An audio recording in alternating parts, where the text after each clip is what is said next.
അല്ലാഹുവിൻ്റെ റസൂൽ സ്വല്ലല്ലാഹു അലൈഹി വസല്ലം തങ്ങൾ പറയുന്നുണ്ട്, ഈ ആത്മാവിനെ തിരിച്ചു പിടിക്കാൻ മലക്കുകൾ വരുന്ന രംഗമുണ്ട്.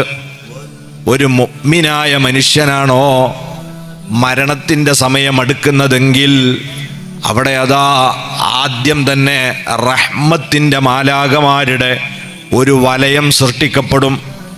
ആകാശലോകത്ത് നിന്ന് റഹ്മത്തിൻ്റെ മലക്കുകൾ സ്വർഗത്തിൽ നിന്നുള്ള കഫംപുടവയും അവിടെ നിന്നുള്ള കർപ്പൂരവും മറ്റ് സുഗന്ധ വസ്തുക്കളും എടുത്തുകൊണ്ടാണ് അവർ വരുന്നത്.